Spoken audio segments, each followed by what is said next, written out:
Buenos días a todas y todos. ¿Se escuchan? Sí, ¿verdad? Bien.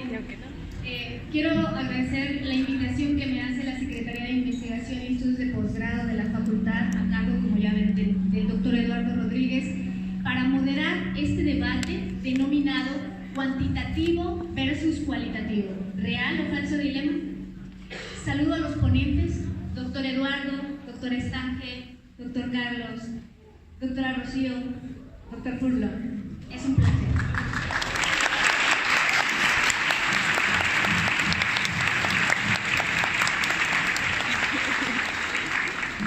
Explico el formato del debate.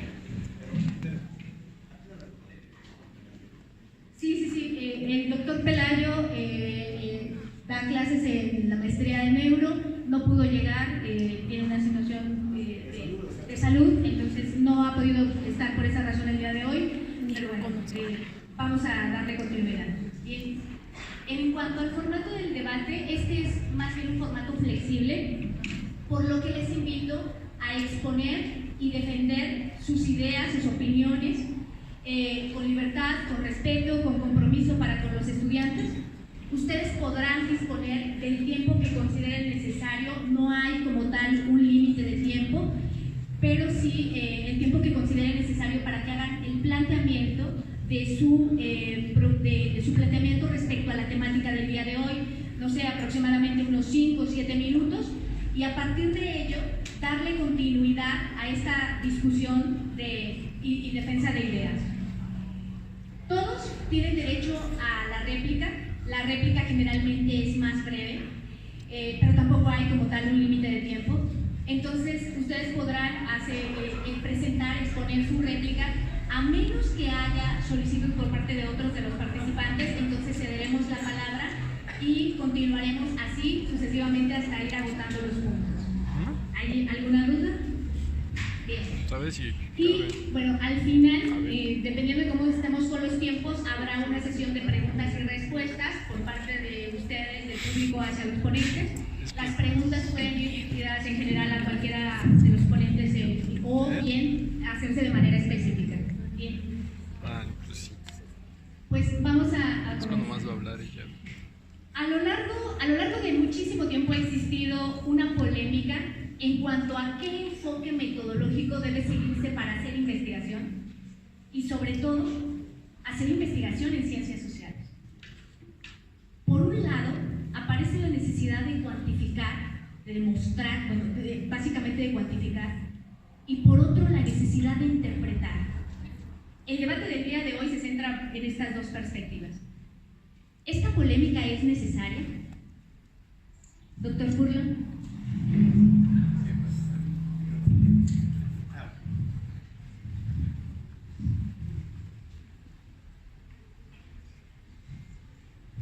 Ok, bueno, primero muchas gracias por estar aquí y la oportunidad de tener este intercambio de ideas. Bueno, con respecto a la temática que vamos a tratar el día de hoy, me parece que hay una cierta confusión, porque en realidad yo considero que no hay un dilema como tal. En realidad yo creo que la situación recae más en la calidad de la investigación que se hace y no en el tipo de investigación que se realiza.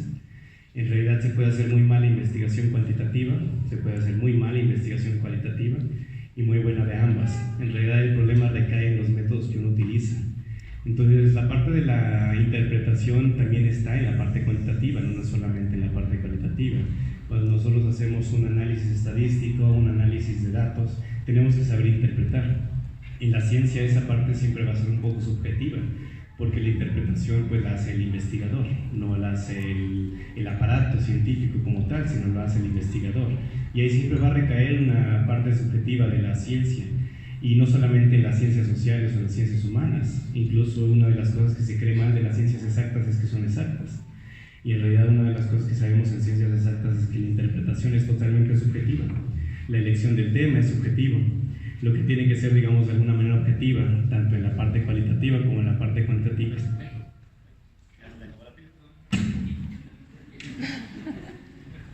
Muy bien, un momento de certeza. Entonces, ¿me escuchan? Voy a hablar un poco más alto. Nuevamente les decía, la interpretación viene en las dos partes, entonces yo creo que ahí no hay un dilema.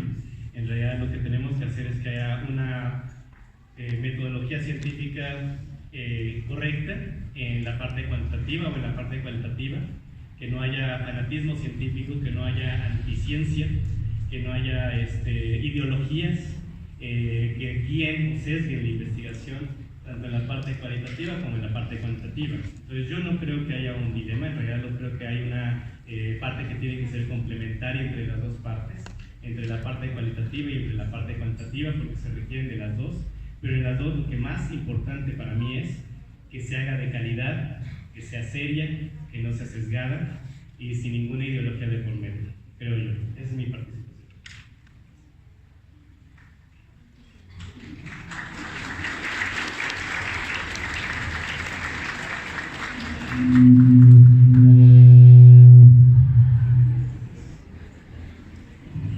Siempre sucede.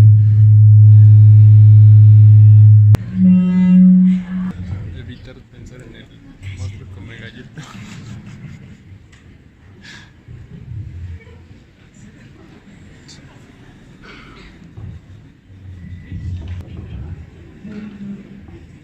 Siempre, sí, probando. Siempre sucede. ¿Sí me escuchan? Perfecto. Yo no me escucho, pero bueno. Está bien.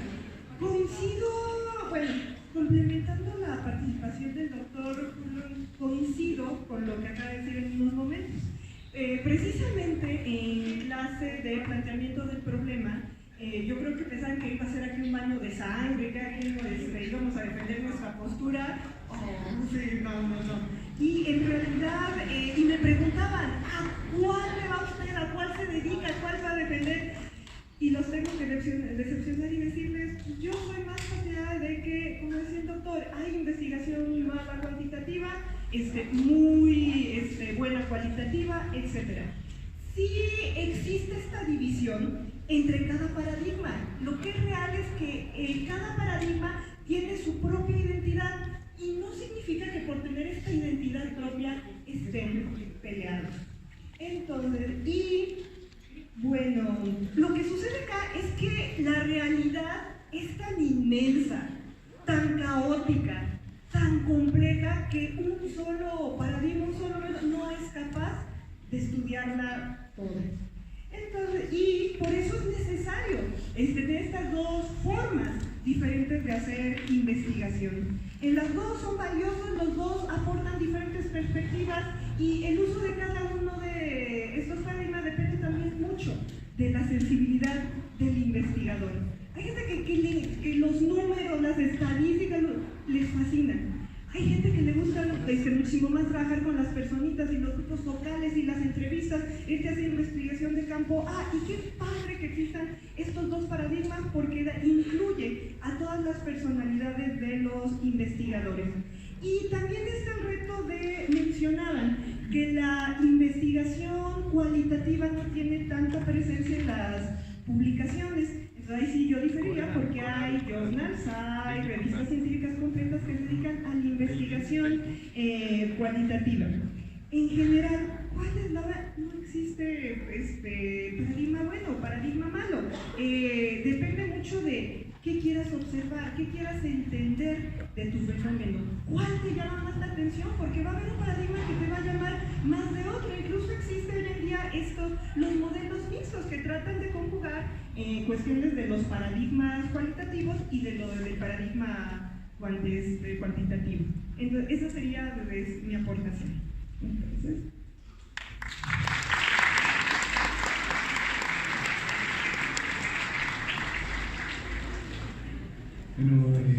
buenas tardes o buenos días.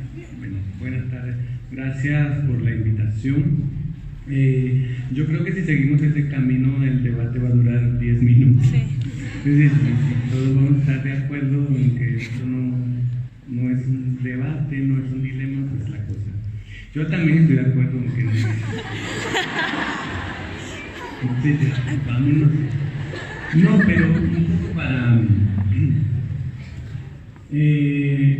a ver, el hecho de que nosotros tengamos una postura más bien, digamos, conciliadora o algunos dirían pragmática, ¿no? Entonces, tú haces el tipo de investigación que conviene según lo que quieres lograr.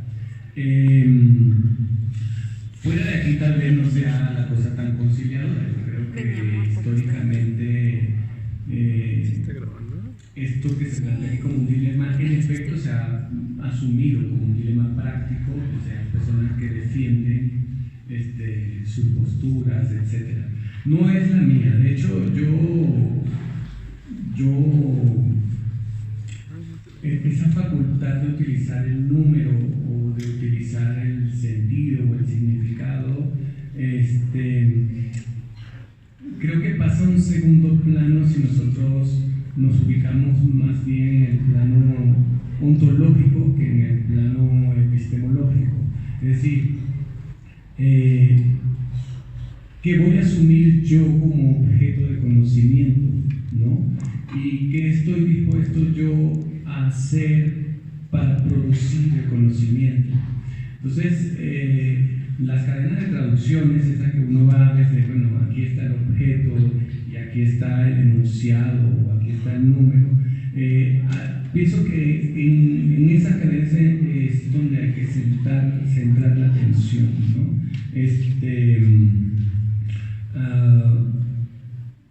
No sé si forma parte del debate, yo pienso que está antes que el debate, entonces es un asunto que viene de Aristóteles, entonces desde la tercera, cuarta y quinta categoría de Aristóteles ya se está pensando en el cuánto y en el cuál, entonces eso simplemente se ha ido bifurcando hasta nuestros días, o el rollo de Locke y las propiedades primarias, o las cualidades primarias y las cualidades secundarias. Es un asunto que en filosofía y en epistemología se ha venido discutiendo mucho y que en psicología es muy difícil de abordar como dilema porque nosotros solemos tratar con cualidades secundarias, es decir, a nosotros nos interesa el mundo en la medida en que nosotros nos relacionamos con él. Cuando hablamos de proceso psicológico, pues estamos hablando de qué es para nosotros el mundo, cómo lo observamos, cómo lo sentimos, cómo lo damos de significado. Y ahí muere todo, ¿sale? Toda la tendencia a incorporar la cuestión cualitativa en psicología ha sido una cuestión más bien política. Alfonso decía, bueno, sin ideología, y yo anotaba aquí, bueno, es un poco difícil, ¿no? Porque en el fondo no me gusta hacer enunciados universalistas, pero casi todos tenemos y estamos insertos en relaciones políticas, ¿no?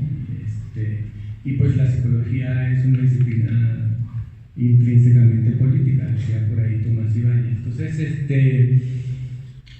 con mayor o menor conciencia, la opción por una tendencia cualitativa o cuantitativa responde a ciertas inclinaciones institucionales o instituciones, digamos, más abarcadoras, como el CONACYT o la misma universidad o el mismo país, el gobierno, etc.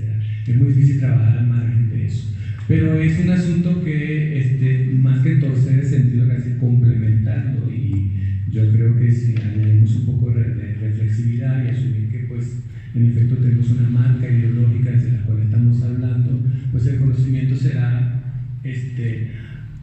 más que será bueno o malo, tendrá unos resultados plausibles o no. Luego de que intervenga Isabel, yo volveré sobre ese tema, porque sí me parece delicado, ¿no? Utilizar esos términos, ¿sale? O sea, la buena investigación o la mala investigación son unos términos que creo que deberíamos un poco abrir, ¿no? A ver, ¿a qué nos estamos refiriendo con eso? Porque bueno, el maniqueísmo ya sabe hasta dónde nos lleva. Entonces, de momento esto es lo que tengo que decir y ya veremos hacia dónde vamos. Entonces, una felicitación a la Secretaría de Investigación y Estudios de Posgrado. Me da muchísimo gusto que los jóvenes compartan particular entusiasmo haya llegado acá, ¿no? Y no en las mejores condiciones, porque este no es un espacio muy adecuado, necesita un poquito más de comodidad, pero es excelente. Sin embargo, pensaba, bueno, ¿lo digo o no lo digo? Ahí voy. Primero, coincido en que puede haber excelentes investigaciones en la parte cuantitativa y en la parte cualitativa, pero me voy a la realidad, a la parte de la psicología. Y ahí es donde comenzamos a tener problemas. Y esto no es nuevo. Acuérdense ustedes que los conductistas dijeron, vamos a hacer ciencia porque no es ciencia lo que hace el psicoanálisis. Y si nos vamos a la actualidad también, tenemos los psicólogos, espero que haya muchos psicólogos y que los que no lo sean cuidadosos con lo que van a escuchar. Pero los psicólogos tenemos una característica particular. Tendemos a descalificar lo que el otro hace. Y lo que ha impedido que la psicología avance son los propios psicólogos. Y entonces en la práctica encontramos que lo que no es riguroso, científico, pero entendido como en un estudio cuantitativo, eso no es ciencia. Y acá nos lleva a un problema mayor: la psicología es ciencia o no es ciencia, que para algunos es un tema central, para mí no. ¿Ya? Entonces, desde ahí, por otro lado, yo creo que tenemos que asumirnos políticamente en una función, una postura y una filosofía de vida. Y eso nos lleva a determinadas posiciones, ¿no? Y nos lleva también a qué es lo que buscamos, que los compañeros anteriormente me han señalado, y estoy de acuerdo, qué es lo que yo espero y qué es lo que yo pido. Cuando le invité a los compañeros de terapia cognitivo-conductual a venir, era precisamente porque, coincidentemente, en una clase hicimos un pequeño ejercicio. Como psicólogos, evaluémonos nosotros, porque tenemos la tendencia de ir a evaluar al mundo y partir que nosotros estamos súper bien, nosotros somos los que evaluamos. Y entonces aplicaron las evaluaciones y en términos cuantitativos todos estaban perfectos, súper bien. Cuando les dije, vámonos con cuidado a ver cuáles incisos son los que tienen mayor dimensión, un mayor valor y que nos indica que hay algo que no está muy bien, y observa en los tres instrumentos cuáles son, se empezaron a dar cuenta que aquel criterio, entre comillas, de normalidad se rompía y empezábamos a ver que en lo personal tengo todas estas cosas que trabajar porque coincidían. Entonces a veces nos vamos con un parámetro ideal, vamos a ser todos normales súper bien, y yo digo, ¿y dónde quedamos los anormales? ¿Dónde quedamos aquellos que tenemos cosas que no están muy bien? ¿Dónde están las razones por las cuales entraron a la psicología? Que casi todos piensan y dicen bien bonito, por ganas de ayudar. Entonces, necesariamente, la postura ante la vida, mi postura teórica, mi postura política, va a definir qué es lo que quiero investigar y hacia dónde me voy a ir. Y no es cierto, perdón, son muy jóvenes para escuchar algo que no es muy bonito, pero no es cierto que en psicología somos respetuosos. Ceneval es cuantitativo y ha ido dejando de lado el aspecto cualitativo. Y si ustedes investigan los teóricos que iniciaron la psicología en México, hay hasta tal punto una descalificación que dicen: la psicología comenzó a hacer ciencia cuando nosotros comenzamos a investigar con enfoque cuantitativo. Y eso es real. Entonces uno asume una postura. Yo digo, y coincido con ustedes, es tan valioso lo cuantitativo como lo cualitativo. Pero tenemos que tener una base de respeto que actualmente en la psicología en México no existe. Si es cuanti, no vale. Si son problemas sociales, se quedan fuera. Entonces, cuidado, porque a veces lo que hago es satisfacer mi ego con la investigación, dejando absolutamente de lado problemas sociales y más aún pensar en solución de problemas sociales, que yo creo que es un rol importante del psicólogo. Lo dejo hasta ahí nada más, como algunas pequeñas inquietudes.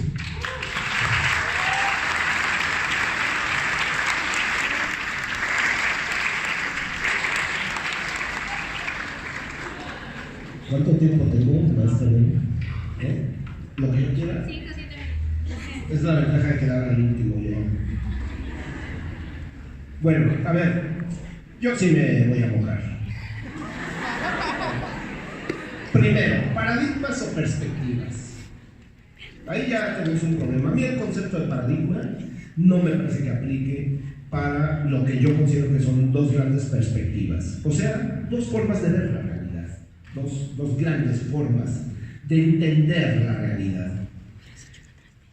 Cada una de estas formas es una forma de concebir el conocimiento, de generarlo, de construir un objeto para incorporarlo una vez construido a procesos de transformación de la realidad, según como la concibamos.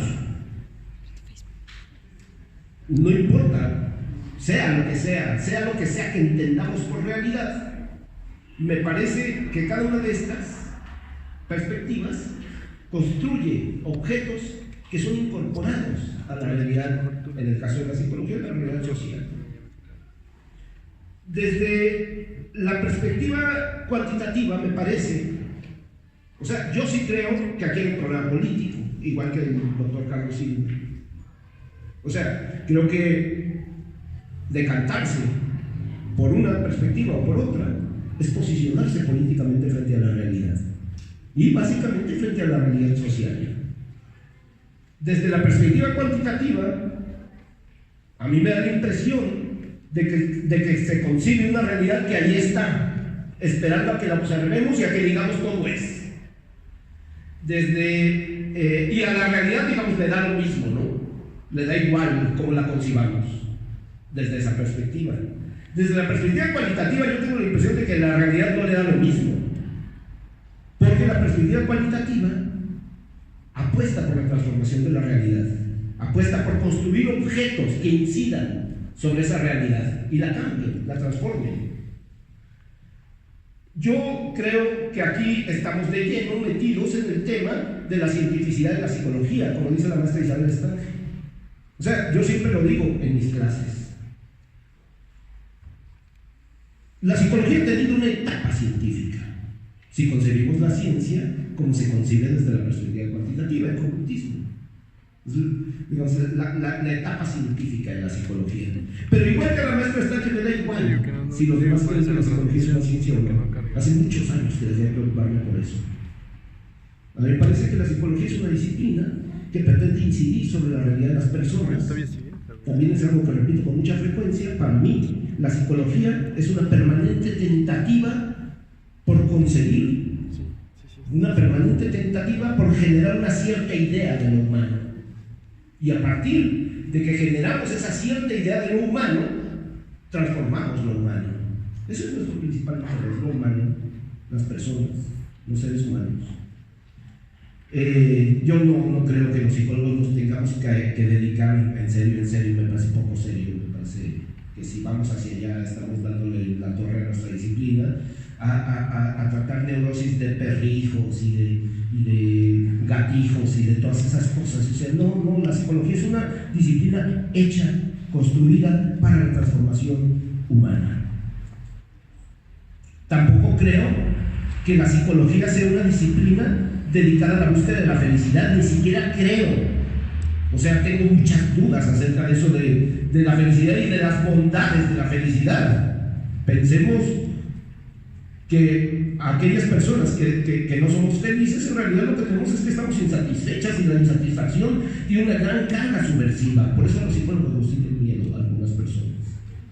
Bueno, yo creo que hay una serie de mitos acerca de lo cuantitativo y de lo cualitativo. A mí me toca hablar de los mitos acerca de lo cualitativo porque son los que me afectan. Porque yo sí me posiciono del lado de la perspectiva cualitativa. Estoy muy claro de que es la perspectiva que yo quiero trabajar hasta que me muera. Eso no quiere decir que ignore la utilidad de ciertos datos cuantitativos que son necesarios cuando uno hace una investigación sobre el aborto, por ejemplo. Tengo que saber cuántos abortos se practican al año en México, cuántos son de adolescentes, cuántos son de mujeres adultas, cuántas toman la decisión libremente, cuántas no, etc. Bueno, hay una serie de datos cuantitativos que necesito, pero no definen la forma en que voy a construir mi objeto, de ninguna manera. Lo que define la forma en que voy a construir mi objeto es mi posicionamiento político en relación con el objeto. ¿Sí? Eso es lo que define cómo quiero construir mi objeto, hacia dónde quiero llevarlo. Entonces hay una serie de mitos. Por ejemplo, que lo cuantitativo es facilón, que está muy vinculado, por cierto, al mito de que la psicología es una disciplina fácil. O sea, y perdónenme, pero así es, femenina. Así, la gente cree, la gente que no forma parte de todo esto de lo que formamos parte de nosotros, cree que la psicología es una disciplina, es una ciencia para mujeres. ¿Por qué? Porque es fácil, porque no tiene matemáticas, etc. Esa es la mentira más grande que se ha construido en torno a la psicología. La psicología no solo no es una disciplina femenina, es una disciplina femenina, masculina, gay y de todo, sino que es una de las disciplinas más complejas que se puedan trabajar, estudiar, practicar, etc. Eso se los juro. Y no quiero que en la noche me metí una cosa súper difícil, no, pero en serio, están ante una forma de conocimiento, ante un conjunto de saberes terriblemente complejos, profundamente complejos, que van mucho más allá de este dilema entre lo cuantitativo y lo cualitativo, porque es la complejidad de la realidad humana. A eso nos lleva, a la complejidad de la realidad humana. Y quiero que si es literatura lo que hacemos los cualitativos, que si no es útil, pues es tan útil como en algunos casos, o sea, en algunos casos es muy útil la intervención. Bueno, es que nadie me puede decir que la intervención no tiene una utilidad. La generación de saberes acerca de los grupos sociales, de las relaciones, etc. Nadie me puede decir que no tiene utilidad. Pero, claro, en algunos casos es tan útil como detectar un hoyo negro a 80.000 millones de años luz de distancia y, bueno, si una supernova estalla a 80.000 millones de años luz de distancia, a mí no se me mueve ni un pelo tampoco, ¿no? Pero claro, entiendo que es un conocimiento que en algún momento rendirá alguna utilidad. Entonces, yo creo, y con esto termino mi intervención, que todo esto está ligado. A ver, empecé diciendo que estamos hablando de posicionamientos políticos. Y todo esto está ligado a una cuestión. Y lo voy a decir claramente, y aquí sí van a saltar chispas. Yo creo que la perspectiva cuantitativa, que es la perspectiva dominante, hegemónica, dentro de la psicología, está muy vinculada, ha estado vinculada históricamente a la construcción de la psicología como dispositivo al servicio del poder. Gracias.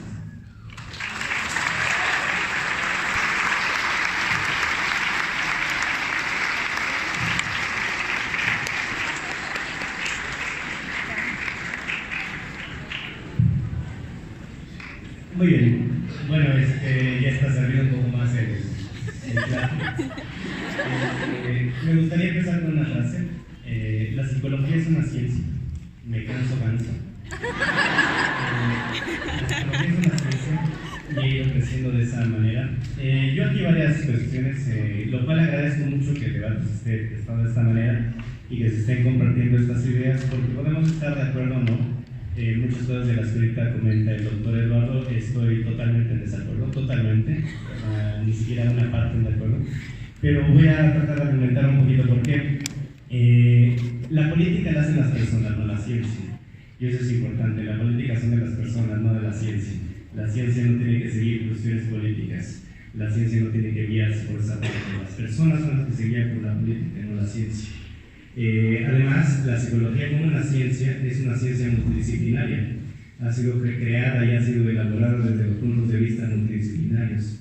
Si ustedes ven cómo surgió la psicofísica, cómo surgió la psicometría, surgió a partir de trabajos de gente que no era psicóloga, que era gente física, que era gente de ingenieros, que querían ver cómo los estímulos respondían las personas a ellos y ver si eso se puede medir, cómo se hacían las áreas exactas. Y esto les estoy hablando de trabajos de 1920, 1930, no les estoy hablando de una época moderna. Entonces es una época que dio mucho crecimiento a la psicometría. Pero una cosa importante es que nosotros en el área de la parte cuantitativa, que es la que nos dedicamos, y en la cual yo siempre lo he comentado en clase, que la investigación cualitativa bien hecha es de mucho respeto y es una parte muy difícil de hacer. ¿Por qué? Porque hay que reconocerlo. Decía la doctora Isabel que hay una cierta lucha también interna en la parte de psicología de no haber un respeto por la misma parte de la psicología, y eso es cierto, pero no es exclusiva del área, también en las distintas áreas se da. El problema es cómo aliviar ese mal. Y una de las cosas que se tiene que hacer es pensar, si uno no está de acuerdo en el trabajo de una persona, no quiere decir que eso no sea psicología. Simplemente quiere decir que es un enfoque distinto. Y entonces, tomar en cuenta que hay distintos enfoques y que un enfoque no esté de acuerdo a lo que tú tienes, no quiere decir que no sea psicología. Y aquí es importante porque entonces ahí es donde cae este problema de pensar que la ideología es importante.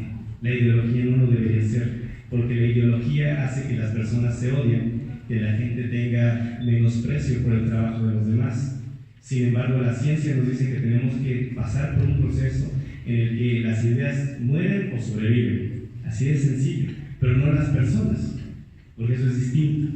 Nosotros tenemos que atacar ideas, tenemos que construir ideas, no atacar y destruir personas, que eso es muy importante. Y una de las cosas, hablando de los mitos que tengan la parte cualitativa o cuantitativa, en la parte cuantitativa una de las cosas que es importante es que se reconoce en el área que está mal. Y yo voy a hacerle como en los debates, voy a sacar mis papelitos. Salió este libro que se llama Los 7 pecados mortales de la psicología. Hablando particularmente, sí, de la psicología cuantitativa, si lo quieren ver ustedes así, pero hablando de toda esta parte que son los sesgos, las ideologías que marcan las investigaciones y al final llevan a un problema muy grave en la psicología, que no se pueden reproducir los resultados. Nos movemos de un contexto a otro y no los podemos reproducir. Entonces, una cosa que yo les puedo decir, viniendo de un área externa, de donde se estudian las supernovas, que son totalmente relevantes para el entendimiento de la humanidad, porque quizás las cosas que menos nos hacen importantes para resolver problemas sociales son las cosas que nos hacen más humanos, que es entender la naturaleza de cómo surgieron las cosas. Porque nosotros no modificamos o no hacemos que una supernova explote, sí, quizás no nos afecte, pero es importante ese conocimiento porque nos da una certeza más grande de la razón por la que la humanidad existe y la capacidad que tiene de poder entender estos problemas. Entonces, uno de los problemas que tenemos en la psicología hoy cuantitativa, porque voy a hablar del lado de lo cuantitativo, es que no podemos reproducir nuestros resultados. Parece un resultado muy importante, impresionante, y de repente no se puede reproducir. Bueno, este libro yo se lo recomiendo si ustedes quieren ver una crítica de la psicología. Él es psicólogo, yo no, pero creo que lo vean de alguien que está ahí. Y él habla de esta parte que dice, la psicología se está muriendo. Y se está muriendo porque está llegando a ser esta parte mercantil. Esta parte en la que Jordi Rosado puede hablar lo mismo de psicología que lo pueden hablar ustedes. Y entonces a quien se contrata en un congreso es a Jordi Rosado. A Gaby, no sé qué, siempre me va el amigo de la otra chica que escribe. Hablar de coaching, hablar de estas cosas. ¿Por qué? Porque se ha perdido la seriedad en este sentido. Pero entonces tiene que venir la crítica desde adentro. La crítica es buena, pero la crítica para construir un progreso de la ciencia, no para destruir personas. Y aceptar esta parte de la multidisciplinaridad importante. Y con esto voy a cerrar. Decía Richard Feynman sobre la mente abierta, de las ideas, y todas las ideas son válidas. No todas las ideas son válidas, y eso es importante aceptarlo. Todas las ideas pueden ser escuchadas, pero no todas son válidas. No podemos tener todas las ideas válidas. Y decía que hay que tener una mente abierta, pero no tanto como para que se te caiga el cerebro. Y eso es muy importante. Entonces yo quiero dejar con esta parte, esta réplica. Gracias.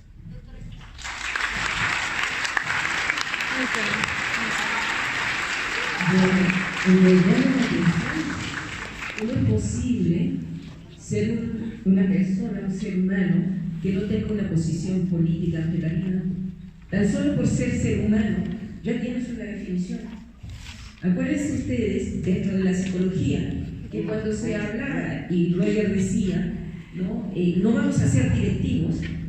Es un tipo de directividad, no ser directivos. Entonces, la ciencia no es pura, la ciencia no es neutra, la ciencia tiene y obedece a determinados intereses. Nada más recordamos al concepto de mexicano, nada más, al concepto de latinoamericano. Es muy diferente, depende de quién lo diga. Por ahí alguien dijo que los mexicanos por esencia eran corruptos.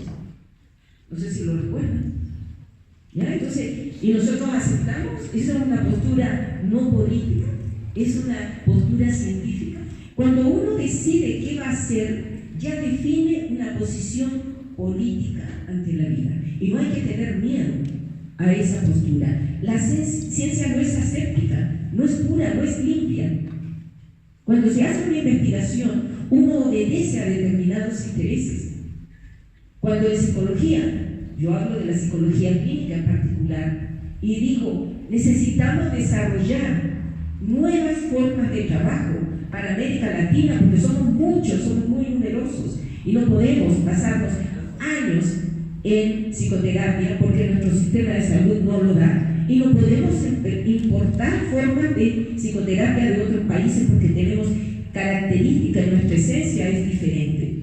Entonces necesitamos asumir, y necesariamente yo asumo una postura política ante la vida, ante el conocimiento y al servicio de quién voy a estar. Si yo creo que hago una ciencia pura, limpia y que no me comprometo con nadie, ya me estoy comprometiendo.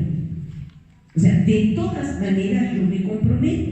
La ideología no es importante, es central. Nosotros trabajamos con algo que es muy complejo y que es cambiante constantemente. Nosotros trabajamos con el ser humano. Y cuando en los 70 se decía que la homosexualidad era una desviación sexual y había que tratarla. Y hoy día con sorpresa y realmente con desagrado, me entero que la Facultad de Psicología de la Benemérita Universidad Autónoma de Puebla vienen ponentes que dicen exactamente eso. ¿De qué estamos hablando? Estamos hablando de yo me constituyo como ser que evalúo y critico a los demás porque yo tengo la verdad absoluta. Nuevamente nos vamos a esos principios, a esas creencias. Respetemos, respeto por sobre todo, pero compromiso con mis valores, con mis ideologías, con los derechos humanos, o sea, con la parte ética de la psicología que tenemos que tenerla presente. El trabajo en conjunto con las otras áreas del conocimiento, yo digo que es válido. ¿Y qué vamos a hacer con eso? ¿No?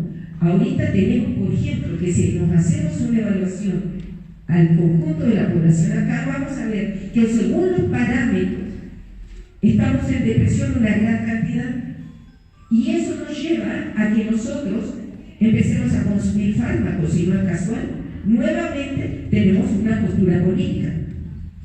¿Por qué? Porque la industria farmacéutica fomenta la investigación en determinados ámbitos. ¿Y los psicólogos qué hacemos? Muchas veces seguimos esa idea. No se puede. Y escuchamos psicólogos que dicen la ansiedad solo se trata con medicamento. Y en la práctica, la ansiedad la trabajamos con psicoterapia y desaparece. Sin embargo, esa postura no es válida para aquellos farmacéuticos que necesitan que seamos dependientes de medicamentos. Y necesitamos generar en los jóvenes la idea que la política es mala, es sucia, contamina, no los jóvenes. Cuando yo digo eso, ya estoy asumiendo una postura política. Y la psicología, nos guste o no, como cualquier área del conocimiento, tiene una postura política. Tiene una postura de fundamentación ante la vida, mis propios esquemas o aproximaciones al conocimiento. ¿Lo siento? Ahí sí, psicólogos, asumamos una postura. Y asumamos la postura que nosotros tenemos. ¿Al servicio de quién voy a estar? Si soy un psicólogo organizacional, un psicólogo laboral, un clínico, un educativo, ¿al servicio de quién voy a estar? Y cuando lo tenga muy claro, entonces digo, sí, tengo una postura política y la tengo muy clara. Yo quiero que durante el tiempo que trabaja acá en la facultad, los alumnos de la facultad sean gente pensante. Y me sorprende que hoy en día, y de manera muy triste, los alumnos son receptores de lo que los maestros decimos, como si tuviéramos todo el conocimiento. Y no se atreven a hablar, salvo que uno esté moviendo constantemente jóvenes dudas, inquietudes, preguntas, comentarios, porque si no se quedan calladitos, escuchando la tontera más grande que el maestro pueda decir por un error o porque quiere provocarnos, ni siquiera la provocación. Y no se olvida el cuestionamiento que nos hicieron la psicología, cuando nos hicieron una evaluación, la función que ustedes hacen de los maestros, dijeron, nos sorprende que los alumnos que tienen un concepto más mal de sí mismo son los de psicología. ¿Qué estamos haciendo los maestros? Yo me pregunto. Pero peor, los maestros podemos hacer cualquier frontera, sobre todo los que ya estamos viejos, pero la pregunta es ¿qué están haciendo los alumnos? ¿Cómo interactuamos y cómo nos aproximamos al conocimiento? Porque tal parece que en el salón de clase se habla de fe, de conceptos de fe. Ciencia pura, ciencia limpia, es un concepto de fe que nosotros tenemos que hablar, por lo menos yo.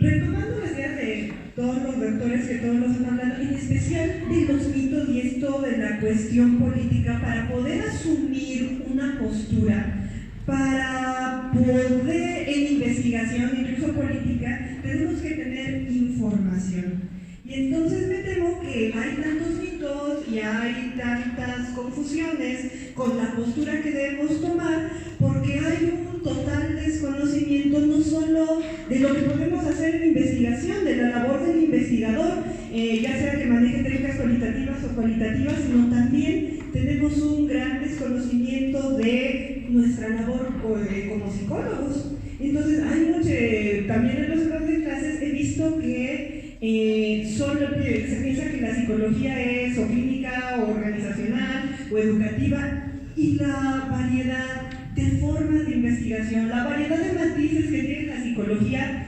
es bastante, y utilizan métodos distintos y métodos muy interesantes.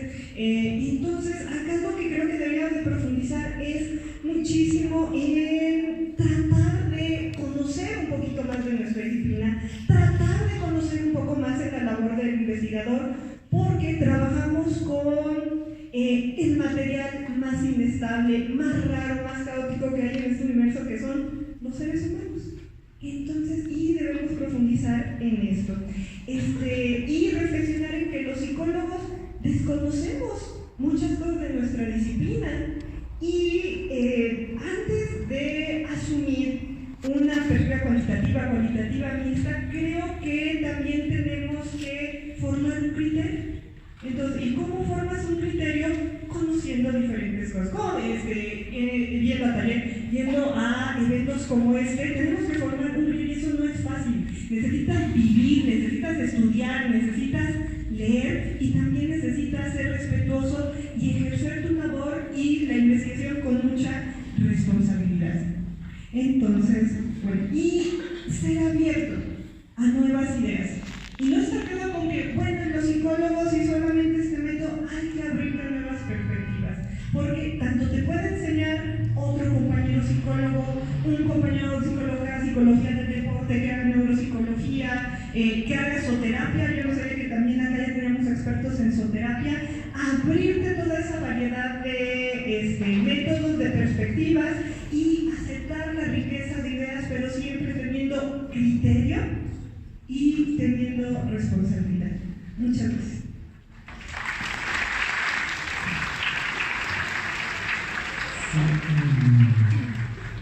Quiero retomar un par de aspectos que se están tratando en las mesas.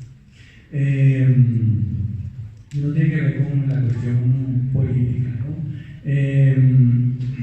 Y trasladarlo un poco a la cuestión de interés. Yo pienso que, al menos bueno, no sé, Alfonso me dirá si me equivoco o no, pues que cada uno arrima el asco a su sardina, como dicen los españoles, es decir, pues tú haces la ciencia que te interesa, ¿no? En principio. Digo tú y cualquier científico hace la ciencia que le interesa. Solo que el interés no es un interés solamente subjetivo, es un interés psicosocial, ¿no? Es lo que me interesa a mí, me interesa a mi comunidad, a mi institución, etc. Y por allí entra la cuestión política. Yo pienso que la posición de una ciencia sin ideología y sin política es más un desideratum. Lo mejor que pudiera pasar desde mi interés como científico es que no influyeran las ideas políticas, pero influyen, o sea, con mayor o menor conciencia influyen. O sea, cuando cada 15 días vamos a un lugar específico de la facultad y nos entregan el ticket de pago, ¿no? El ticket tiene una parte que no nos dan. Dicen, eso es suyo, pero se lo descontamos. Se va a otro lado, qué sé yo, a la jubilación, al SAT, se va a otros lugares. O sea, no está donde se va a otro lugar.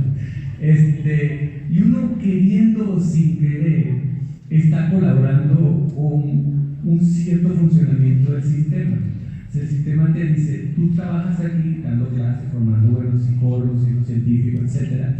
Pero una lana de la que tú ganas la vamos a utilizar para el hospital, para este corrupto, para estas cosas, ¿no? O sea, se va distribuyendo. Y tú, insisto, con mayor o menor conciencia, estás respondiendo a los intereses del país.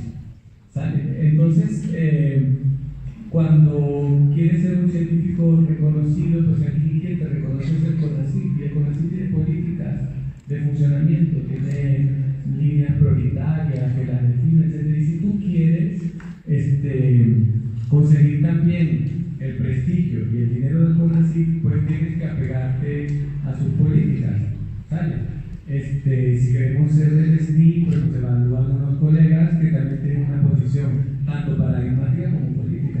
Es muy difícil como escapar de eso. O sea, yo creo que tiene que ver más con una posición de valor y de interés que con una posición de práctica concreta que se esté dando.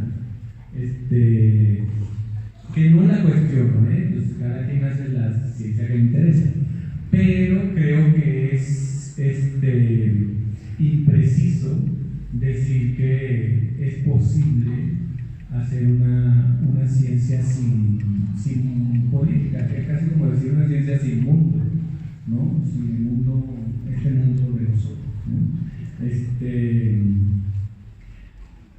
Y eso es todo por ahora.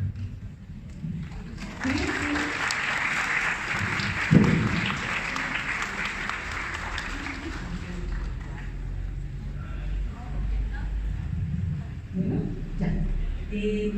Voy a ser breve para que no me corten. A ver, nuevamente partimos de una base. ¿Qué es la realidad?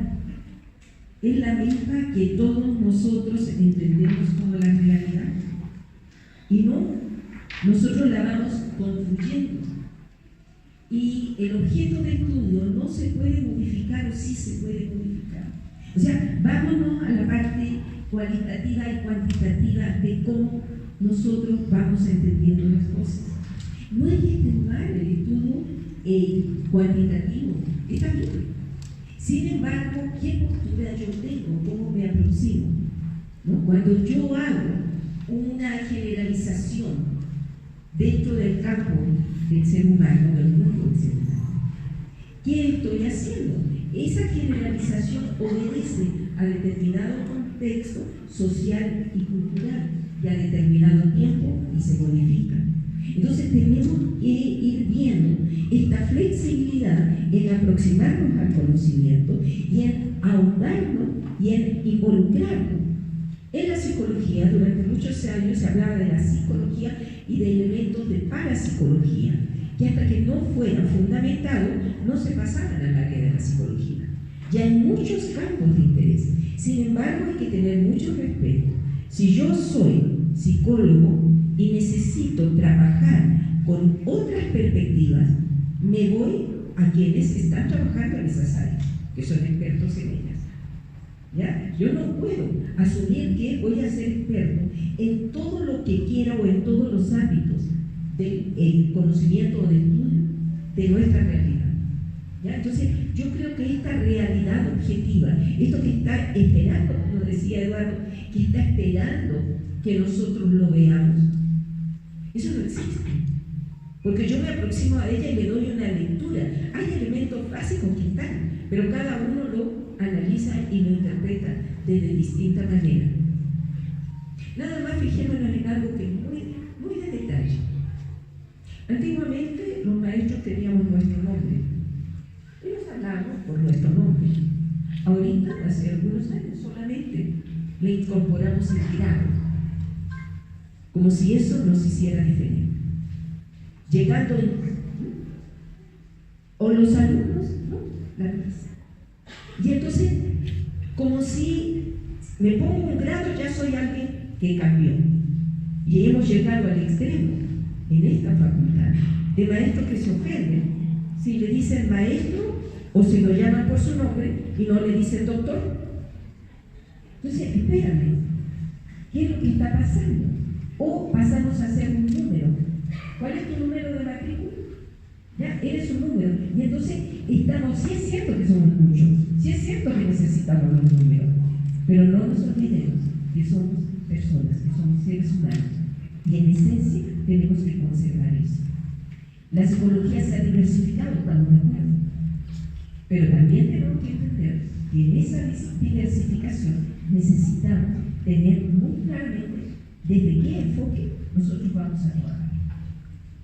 Y desde qué perspectiva nosotros vamos a intervenir. Solo contemplar, solo poder incidir en nuestra realidad.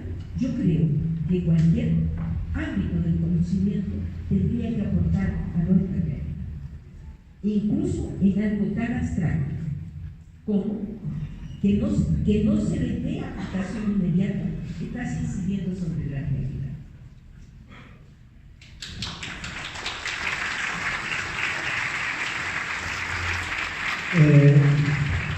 Bueno, hay que observar algunas cosas. Por ejemplo, es interesante cómo nos distribuyeron en estas mesas. Es una cosa interesante observar, ¿no? Rocío y Alfonso, Carlos, Isabel y yo, como si nos fuéramos a agarrar a golpes o algo así. No nos vamos a agarrar a golpes. De hecho, quiero decirles de dónde surgió la idea de este debate. Surgió de discusiones que he tenido con Alfonso Díaz Burlon, que nos queremos mucho, somos muy amigos, y dijimos, bueno, pues hagámoslas públicas, ¿no? O sea, ya se nos estamos peleando todo el tiempo, hagámoslo público. Pero no, es un debate que surgió a raíz de discusiones de pasillo que habíamos tenido él y yo muchas veces sobre estas cuestiones. Yo creo, yo me niego a aceptar la idea de que la política y la ciencia son cosas separadas, y mucho menos las ciencias humanas o las ciencias morales, como les dicen los alemanes.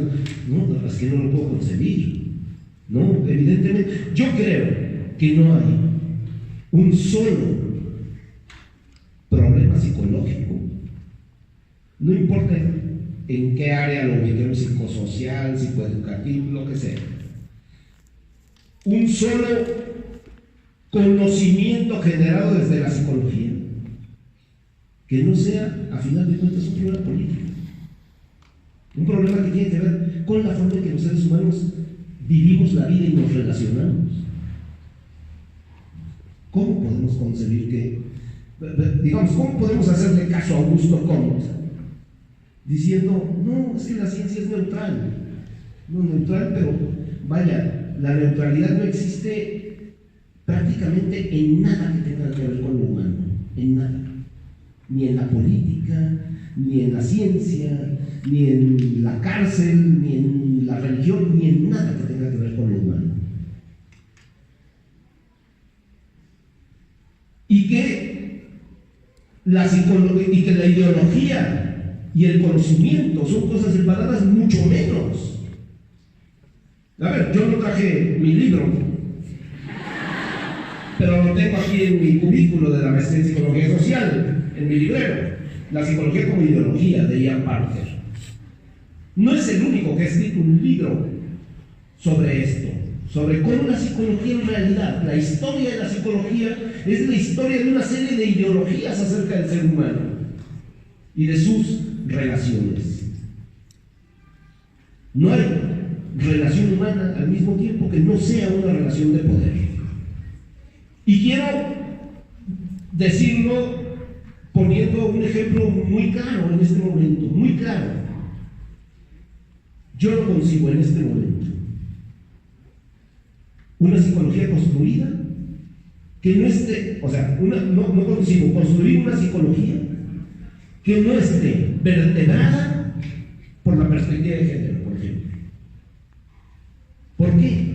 Porque la perspectiva de género no es un problema de hombres y mujeres, es un problema de relaciones entre seres humanos y es un problema de cómo se distribuye el poder entre los seres humanos. No sé cómo podría construirse en este momento una psicología sin perspectiva de género. Y, por supuesto, la perspectiva de género implicará siempre un posicionamiento político. Es más, vayámonos a teorías clásicas. Yo no sé cómo, si Freud en este momento escribiría las cosas que escribió. ¿Por qué? Porque no lo sé, porque las relaciones de poder cambian con la historia. La psicología es una ciencia histórica. Yo hago les hago una broma a mis alumnos para moverles el tapete.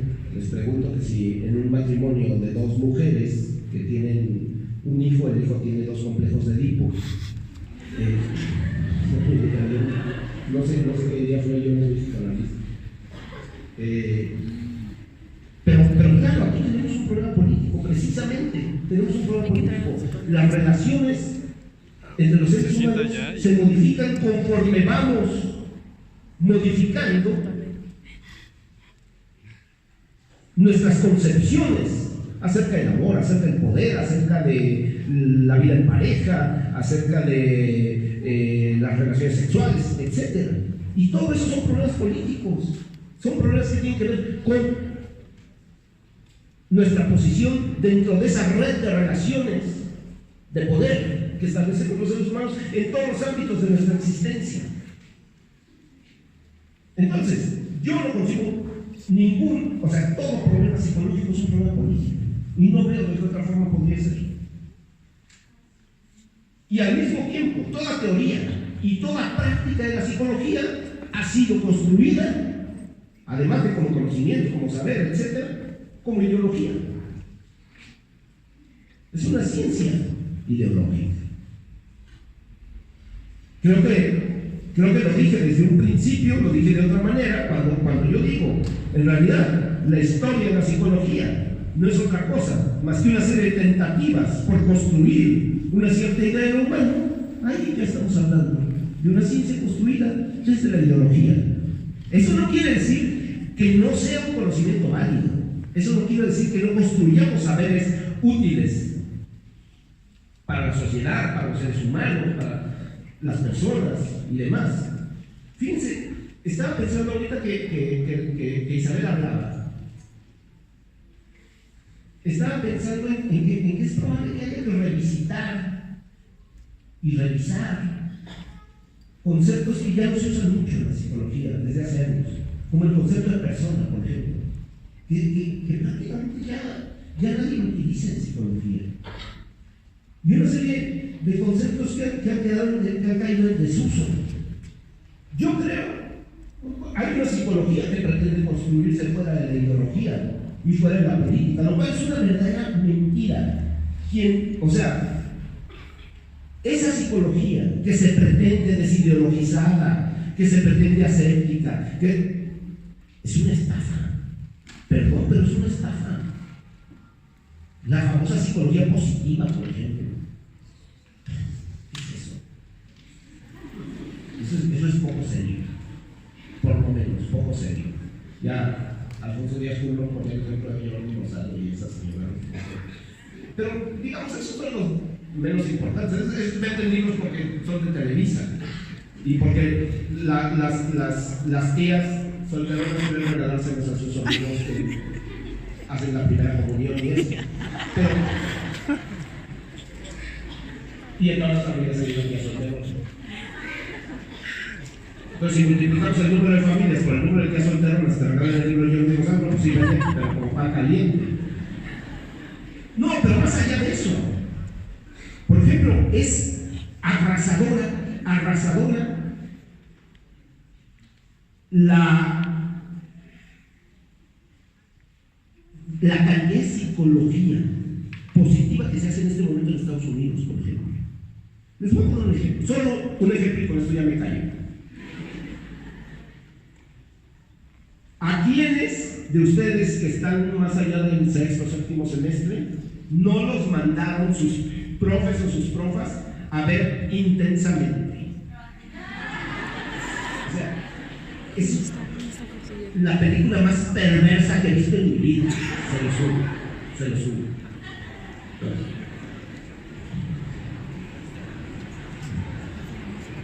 Bien, antes me parecía pertinente hacer una serie de cuestionamientos de lo que ya han mencionado. Aquí notamos claramente como dos puntos que, aunque los hayan separado así de manera física, en la discusión noto una separación. No sé si ustedes también, pero bueno. Entonces, aquí al principio se plantea una conciliación. Si la conciliación, mi pregunta es, ¿la conciliación consiste en dejar que el cualitativo haga lo que quiere y déjenos hacer a los cuantitativos lo que nosotros queremos? Porque al parecer al principio hay un planteamiento de la conciliación como, bueno, ninguna es buena ni mala, ambas existen y todo depende de cómo se haga, ¿no? Del rigor científico. Pero eso implica justamente que estamos hablando de una forma de respeto o de una forma de indiferencia. ¿Es un respeto que yo tengo por el otro enfoque o es me da igual lo que hagas? ¿No? Eso es lo primero. Entonces, decir que no nos afecta lo que se diga de la psicología o lo que se diga de mi enfoque, aquí yo veo un problema, porque no lo estamos diciendo desde nuestra casa, aunque la universidad sea nuestra casa. Lo estamos diciendo desde una institución. Y por lo que ya mencionaba, aquí hay alumnos que se están formando en una disciplina que se pronuncia como científica. Y al hacerlo desde una institución, no solamente son los alumnos, sino también es la misma disciplina, la psicología como tal, con todas sus expresiones. Entonces, eso es lo que está construyendo de alguna manera o está hablando acerca de la realidad. El siguiente punto que marco aquí es, si no hay dilema y hay conciliación, dejando a reserva las partes que ya explicaron que hay dilema, pero en este caso, si no hay dilema y hay cierta conciliación, ¿por qué en la práctica investigativa no se expresa esa complementariedad? Siguiente punto, siguiente cuestionamiento es, acá el doctor Furlong mencionaba, la política está hecha por los hombres. Quiero entender que está hecha por los seres humanos, aunque me queda claro que está hecha por los hombres. Pero si la política está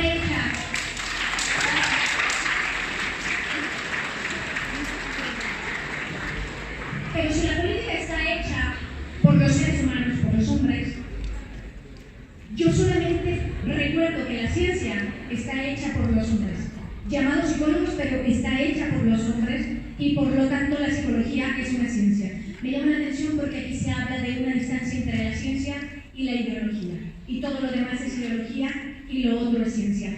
La pregunta o el cuestionamiento aquí es, ¿por qué no incomoda y por qué podemos dejar o podemos tomar esa postura que no necesariamente o que sí expresa esa postura política?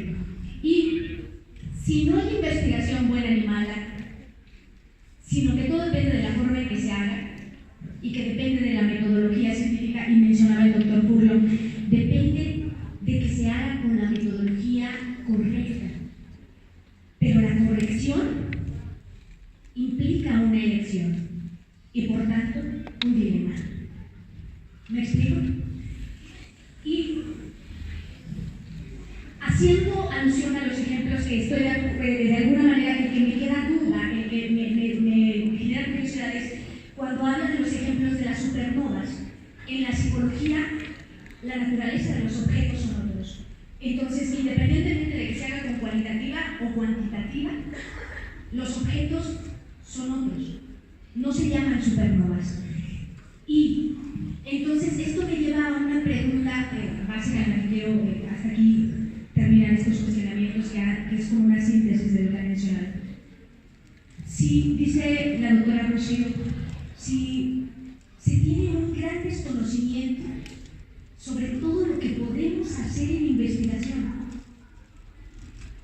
Y entonces mi pregunta es, ¿qué podemos hacer en investigación en psicología? Es decir, ustedes son investigadores y tienen una práctica investigativa y están dentro de una disciplina que es la psicología y por lo tanto en una ciencia. Por lo tanto, lo que generan es conocimiento científico. Desde este punto, ¿qué es lo que podemos vislumbrar dentro de cada una de sus áreas? ¿Qué es lo que podemos esperar de la psicología? ¿Hacia dónde se dirige? ¿Y cuáles serían como aquellas cosas de las que le podemos decir y presumir a todos? Esto podemos conocer en la psicología. La psicología nos puede dar cuenta de esto. Entonces, pues, hasta ahí la primera.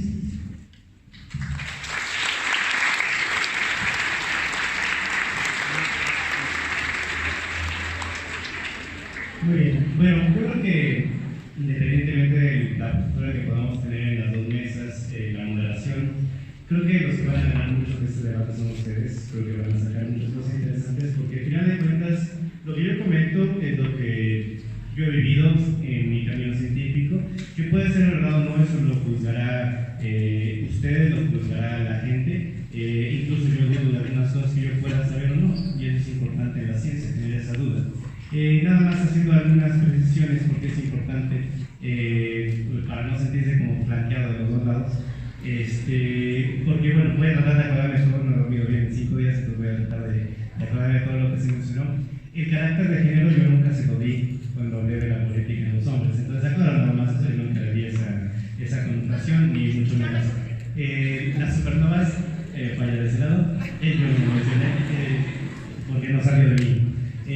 Otra cosa importante que también la menciono y que me dieron la razón mis colegas de este lado, la política la hacen los seres humanos. Todos los ejemplos que ellos mencionaron fueron ejemplos de seres humanos. Ninguno fue del cuerpo de la ciencia. El cuerpo de la ciencia no tiene política. El cuerpo de la ciencia es libre de eso. Las personas no. A eso es a lo que yo me refiero. Y todos los ejemplos que ellos dieron fueron de personas tomando decisiones, no del cuerpo científico. Y eso es importante aclararlo. El cuerpo científico es libre de eso y tiene que serlo. Y voy a hacer una intervención muy rápida porque, bueno, no es que venga preparado, pero uno de repente está pasando por esto. Las políticas que tenemos hoy, o que se están empezando a implementar en cuestiones de ciencia, tienen el problema de las personas. Y les voy a decir por qué. La ideología de las personas que quieren manejar o que están manejando la ciencia pretenden cortar ciertas investigaciones por ideología. Por eso les repito que la ideología en la ciencia no puede estar ahí. Porque bien, se propone que la H esté fuera de la C y la T de CONACYT. ¿Saben eso qué significa? Que inmediatamente la H ya no es una ciencia y que la H ya no es una tecnología. Y entonces, ¿qué pasa? Se le está reduciendo un carácter de estética. Se le está reduciendo un carácter, si ustedes pueden leer, les puedo pasar el documento, dice, se van a encargar de ver que los proyectos de ciencias naturales exactas sean estéticos. ¿Creen que realmente se hace el papel de las humanidades ser espectadores, jueces de la estética de las ciencias exactas? Claro que no. Yo vengo de un área exacta y les puedo decir, y lo he comentado en clase, para mí la psicología es una de las áreas más bonitas que existen, que hay mucho que sacarle, que hay muchas áreas muy interesantes, que hay tanto que se puede hacer con esta parte multidisciplinaria. Y además otra cosa, el cuerpo científico tiene que estar libre de eso. Por este tipo de ideologías de las personas, la política de las personas se ha dejado sin beca a áreas como las de ustedes. porque se ha decidido que ustedes no tienen que tener becas, pero no lo decide el cuerpo científico, lo deciden las personas. Y aquí una cosa, y yo quiero cerrar con estas frases porque la verdad, por el momento que estamos viviendo, y creo que esto, por eso repito que agradezco a mis colegas que se dé esta discusión, que sabemos que no es personal, que es meramente académica, porque ustedes van a ganar mucho, van a poder formar una perspectiva más amplia de lo que es la ciencia desde varios aspectos. Y simplemente les quiero dejar 3 frases rápidas. Una de Marie Curie, para mí una de las personas más importantes en la ciencia, ¿sale? Marie Curie, que decía: después de todo, la ciencia en esencia es internacional, y es únicamente a través de la falta de sentido histórico que las cualidades de nacionalidad se le han atribuido a esta. Una frase que decía Louis Pasteur: la ciencia no sabe de países, porque el conocimiento le pertenece a la humanidad. Y una última que les dejo de Milton Friedman: los mayores avances de la civilización, ya sea en arquitectura o pintura, en ciencia y literatura, en la industria o en la agricultura, nunca provinieron de un gobierno centralizado. ¿Por qué? Porque el cuerpo de la ciencia no tiene política. La ciencia es la búsqueda del conocimiento. Estoy de acuerdo con Carlos, uno escoge qué estudiar, pero eso es las personas. El cuerpo científico con el cual lo hacemos tiene que estar libre de eso. Tenemos que buscar la inquietud de buscar conocimiento, estudiar cosas inútiles, estudiar cosas que a lo mejor no van a tener un sentido, pero que nos permiten entender más nuestro papel como seres humanos y entender que nuestro papel tan diminuto y tan insignificante para este universo, tenemos la posibilidad de ser dichosos de poderlo estudiar y de estudiarnos a nosotros mismos.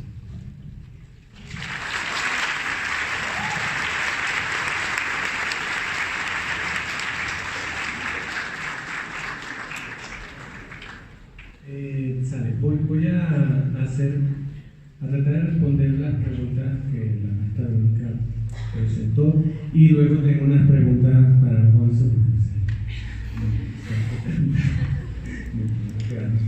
Entonces,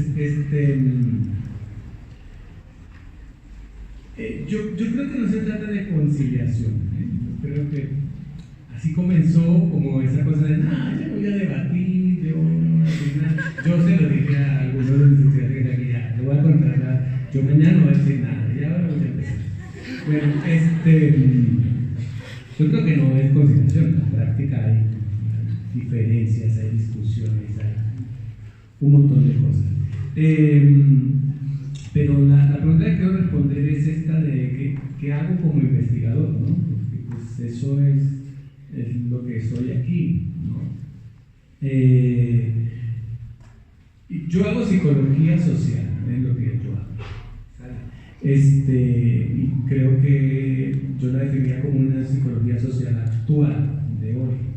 Es una psicología social abierta al diálogo con antropólogos, con sociólogos, con gente de otras disciplinas, ¿no? Entonces, los que me conocen pues saben que estoy junto con un montón de gente. Y me dedico a trabajar pues en el ámbito público, o sea, yo trabajo temas relacionados con el interés que tiene la gente por el espacio público, específicamente por la movilidad urbana. Es una de mis líneas, pero por el cuerpo académico en el que estoy hay un interés por la atención a la primera infancia, ¿no? Entonces trabajamos con el CONAFE, con UNICEF, etcétera, que son políticas nacionales e internacionales sobre cómo atender a los niños, ¿no? Mi esfuerzo de investigación se dirige a esas 2 líneas actualmente. Y pienso que la psicología y la ciencia social en general tienen mucho que aportar en esos ámbitos, ¿no? O sea, a mí me preocupa que la gente muera cruzando la calle, entonces soy psicólogo y trato de comprender eso y generar un conocimiento para que la gente no muera en la calle, porque para la psicología la vida es un valor que hay que favorecer, mantener, etc. Y lo otro, ya saltándome eso, respondiendo a tu pregunta, esas son unas cosas que acaba de decir Alfonso y que lleva rato diciéndola, que me intrigan, ¿sale?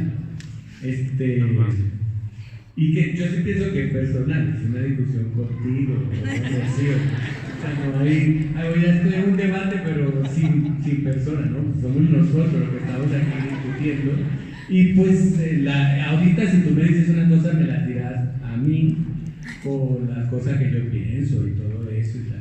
Si yo me ofendo no, ya eso ya después al psicólogo y lo resolveré, pero en principio la estamos discutiendo nosotros 5, perdón.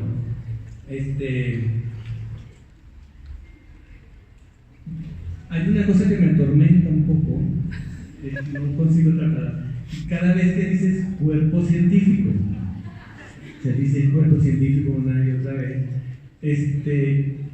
y lo ponemos como una entidad radicalmente diferente a la condición de persona o de humano, ¿sale? O sea, como cuando dices, la política la hacen los hombres. Bueno, una cosa más actual, digamos, los seres humanos, ¿no? Hacen los seres humanos, pero el cuerpo científico se mantiene o debe mantenerse al margen de eso que hacen los seres humanos. Pero tú eres ser humano y eres científico, ¿cómo es eso? O sea, ¿tú formas parte del cuerpo científico como humano o como otra cosa que no es ser humano? Yo me sonrío, pero de verdad lo que quiero es saber qué pasa por tu cabeza, porque soy psicólogo, cuando dices cuerpo científico. Porque yo, a ver, la perspectiva que yo asumo, que es la teoría de la torre, nace cuando un antropólogo decide meterse en un laboratorio científico y ver cómo es que nace el conocimiento. Y después se da cuenta que pues, el conocimiento no es neutro, un montón de cosas, que son intereses apasionados, pues, que los científicos están ahí adentro con sus tubos de ensayo, pero pues que sienten cosas, discuten, tienen intereses, lo comparten y al final surge el conocimiento. Tú citaste a Pasteur, y Pasteur, sí, la ciencia debe ser no sé qué es lo que dice él, sale. Pero nosotros sabemos que el conocimiento que produce Francia no es un conocimiento que los franceses dicen, oye, latinoamericanos, ya tenemos este conocimiento, se lo pueden llevar. Lo vamos a colonizar. No, es un conocimiento de ellos, no es de todo el mundo, no, y no lo comparten así el conocimiento. Y los gringos hacen lo mismo, sus think tanks, las cosas que se producen ahí, son cosas que no sé si beneficiarán a la ciencia en general, pero benefician al sistema norteamericano. ¿Sale? Yo conozco gente que trabaja ahí, tengo un amigo que trabaja ahí, hizo un trabajo muy bonito sobre los migrantes, lo captaron y lo llevaron. Ok, lo que tú sabes de los migrantes en Norteamérica, ahora trabájalo para nosotros que somos el gobierno norteamericano. Entonces lo que tenemos una buena lana y hace eso. Y ya está. Pero yo lo que quiero saber es qué hay dentro del cuerpo científico. O sea, ¿quién conforma el cuerpo científico? Es lo que quiero saber. Tú me dices eso y yo me voy tranquilo con el mundo.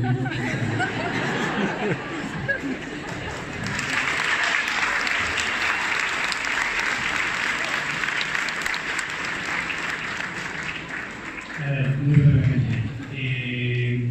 Sol, no sé si han oído hablar de la vacuna del polio. Él lo que dijo fue que este conocimiento le pertenece a la humanidad, porque querían comprar la patente para vender la vacuna. Y él lo que decidió fue que el conocimiento le pertenece a la gente y la vacuna fue gratuita y se le repartió a todo el mundo. La ciencia no puede tener eso. Y cuando yo hablo del cuerpo de la ciencia me refiero a los conocimientos, a los principios, a los métodos, a las formas, porque tenemos una aberración los seres humanos a pensar que cuerpo significa algo material y que pensamos que todo está hecho a nuestra imagen y semejanza, porque es algo que nosotros hemos pensado siempre. Por eso pensamos que moldeamos las cosas a nuestra forma de pensar. Y de repente por eso lo cualitativo y lo cuantitativo parece estar separado, pensando que los cualitativos construyen la realidad. Ambas interpretan la realidad, que es distinto. Tanto lo cualitativo como lo cuantitativo hacen interpretaciones de la realidad, más no quiere decir que la moldean o la cambian. Y eso es muy diferente. Entonces, hablar de cuerpo, y te contesto con esa parte, no me refiero a algo físico, algo material, porque es una cuestión de repente que tenemos los seres humanos egocéntrica de pensar que todo tiene nuestra forma, ¿no? Dios tiene nuestra forma, Jesús tiene nuestra forma, el Espíritu Santo tiene nuestra forma. Entonces, cuando yo hablo de cuerpo me refiero a la estructura, a los conocimientos, a los principios, a las reglas, a los métodos, a todo lo que constituye este campo de conocimiento, este espacio, si lo quieren llamar así, un lugar donde el conocimiento está y la forma de pensar que nosotros tenemos.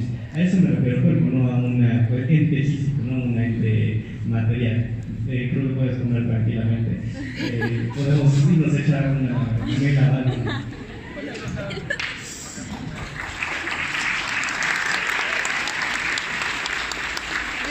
Ella también meterme un poco a las preguntas de... No se pasa enfrente. ¿Hay dilema o no hay dilema? Yo creo que sí hay dilema. Yo creo que sí lo hay. Por todo lo que he dicho, a ver, mal me venía diciendo, no hay dilema, somos cuates. No, a ver, sí somos cuates, pero sí hay dilema. Ya, otra cosa es que cuando no estamos pensando en el dilema, pues platiquemos de, no sé, vayamos a poner una memela, y hablemos de fútbol, al cual Alfonso es muy aficionado y eso. Pero por supuesto, sí hay dilema. Y yo, junto con Carlos Silva, ya me ganó un montón de cosas que yo quería decir, pero ya las dije, ya no las voy a decir. Pero, por ejemplo, la frase esta de Luis Pasteur, yo pienso lo mismo. O sea, sí, a ver, Luis Pasteur era un hombre bien intencionado y entonces, no, sí, la ciencia se hace para el mundo. Sí, no, yo no veo los beneficios de la ciencia en África. No veo los beneficios de la ciencia en la selva chapaleca. No veo los beneficios de la ciencia en la Sierra de Puebla. No se hace para todo el mundo. Evidentemente responde a intereses. El caso que a mí me parece más ejemplificador de esto, el caso más ilustrativo, en psicología es el de Kurt Lewin. O sea, Kurt Lewin llega a los Estados Unidos huyendo del nazismo, era judío, y de inmediato, Kurt Lewin, el psicólogo social más importante del mundo en ese momento, y en muchos momentos, y el gobierno de los Estados Unidos dice, vente para acá, te necesitamos. Y Kurt Lewin le rinde un gran servicio al gobierno de los Estados Unidos con su trabajo científico. Bueno, de hecho, para mí la psicología social hay un antes y un después de Kurt Lewin. Un antes y un después. Kurt Lewin es un parteaguas en la psicología social. Bueno, entonces, sí, la frase de Luis Pasteur está bien. Es muy bien intencionada, es muy bonita y todo, pero es alejadísima de la realidad. ¿Sí? Es más, uno de los grandes descubrimientos de Luis Pasteur, para lo que hace Luis, es para hacer inmensamente ricos a los productores de leche, por ejemplo. Pero en África, por ejemplo, ese beneficio no llega porque ni leche tienen. ¿Sí me explico? Bueno, entonces, ¿hay dilema o no hay dilema? Claro que hay dilema. Claro que lo hay. Pero el dilema no es, digamos,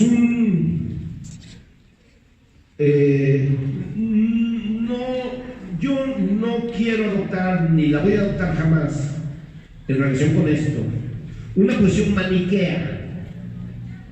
Yo no veo a los cuantitativos como el diablo y a los cualitativos como ángeles. No, para nada. Para nada. No. Me parece que la investigación cualitativa es una forma de investigación que está inmersa en relaciones de poder, que giran en torno al conocimiento que se produce y en torno a quién quiere servir ese conocimiento. Eso lo tengo clarísimo, clarísimo. Como psicólogo, yo sé a quién le quiero servir, a quién quiero que le sirva el conocimiento que genero como psicólogo. Poco, mucho, malo, bueno, sé perfectamente a quién quiero que le sirva. No tengo ninguna duda en relación con eso, ninguna. Desde ¿qué podemos hacer como investigadores? Cuestiona Vero. Yo creo que muchas cosas. O sea, yo creo que hacer como investigadores significa transformar la realidad para mí. Para mí, el quehacer del investigador, el quehacer del científico, es un quehacer que tiene una relación directa con la transformación de la realidad para beneficio de los otros.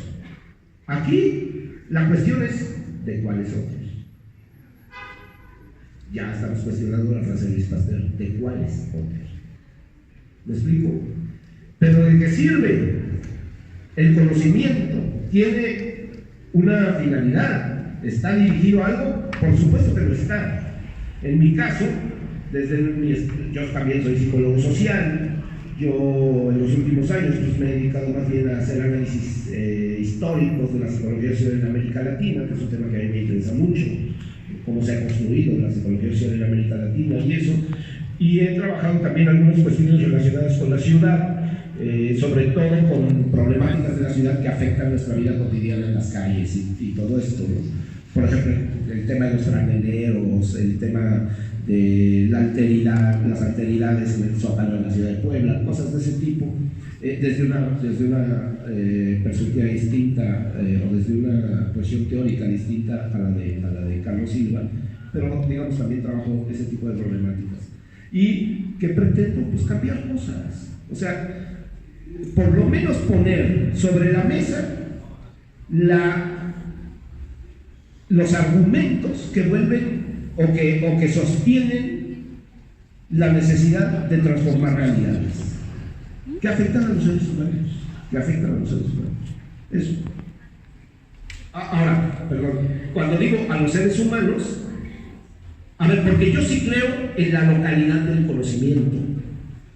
Yo no creo en un conocimiento universal, abstracto. No, yo creo que el conocimiento tiene un carácter local, concreto, y que tanto su generación como sus consecuencias son históricas y tienen una relación con las condiciones históricas concretas en las cuales se produce el conocimiento.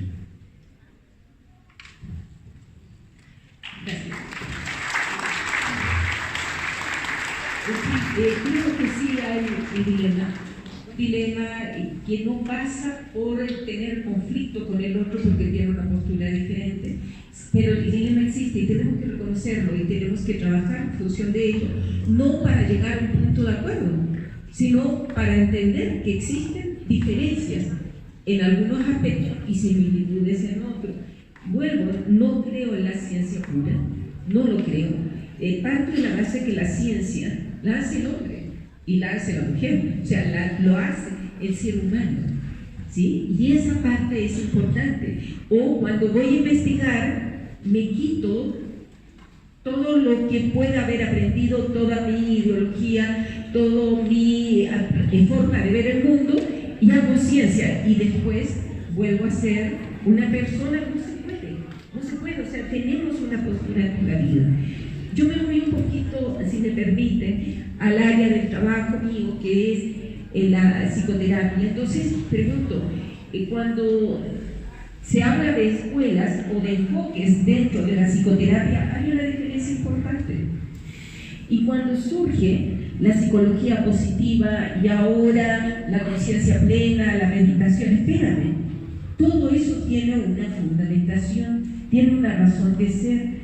Cuando se promueve la diferencia, cuando surge la psicología positiva, si ustedes la leen con cuidado y recuerdan los estudios que han hecho anteriormente, van a ver que muchos de los planteamientos de la psicología positiva ya estaban presentes dentro de la psicología.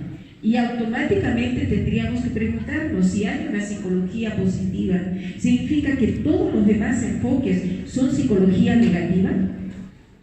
Y si van también un poco más al análisis de la psicología positiva, se dan cuenta que es un producto que vendió muy bien. Y generalmente se dice, vean todos los libros que hay, vean todos los congresos que se han hecho, vean, es un producto que vende y llama la atención. Yo creo que la psicología no es positiva y negativa dentro del trabajo psicoterapéutico, es y requiere, porque ahora sí se está dando el descubrir algo, o sea, el hilo negro o el agua tibia, le doy otro nombre y viene siendo algo nuevo. Hay una falta de ética fuerte dentro de las investigaciones que voy dejando de lado el conocimiento previo, ya sea porque la saturación del conocimiento hay mucho y no lo conozco, o bien porque conscientemente lo estoy dejando de lado y en la investigación me faltó las comillas en todo mi trabajo de tesis. Entonces hay que tener mucho cuidado, hay que tener mucho cuidado con lo que se está haciendo, y ya creo que todos los compañeros que han expuesto antes que yo han señalado la importancia de profundizar en el conocimiento, de leer, de ir actualizándome constantemente y de no creer que lo que yo tengo es lo único y lo verdad. Yo lo tengo fundamentos, tengo bases sólidas para decir lo que. Y yo creo que en América Latina tenemos que entender y saber lo que se ha construido en otros mundos, en otras áreas del mundo, pero también comenzar a trabajar, porque nuestro contexto es completamente diferente. Nuestra realidad es distinta y tenemos que saber que a lo mejor en otros ámbitos, en otras áreas del mundo hay salones de 20 alumnos y una maravilla, pero nosotros trabajamos con 50 y esa es nuestra realidad. Entonces tenemos que trabajar con lo que tenemos también. Podríamos decir, ojalá tuviéramos un gimnasio o un auditorio donde todos estuvieran sentados y con aire acondicionado, etc. Esta es nuestra realidad y aquí trabajamos y nos adaptamos a eso. Entonces comenzar a ver cómo podemos modificar lo que tenemos, cómo podemos ser mejor, y finalmente, nos guste o no, tenemos detrás de nuestro trabajo inmenso el poder. ¿Y a quién sirve? Y el silencio, la autocensura que muchas veces nosotros nos ponemos por llevar la fiesta en paz, genera a la larga más problemas. Eso, por lo menos desde la psicología clínica, es una realidad. Para no tener conflicto hago como si el problema no existiera. No, yo diría, como lo plantea Verónica, hay dilema, hay que asumirlo, que hay que debatir con el respeto del otro que tiene una diferencia. Pero mientras no asuma que el problema existe, entonces lo niego y hago como si no existiera, aunque esté presente en la vida cotidiana.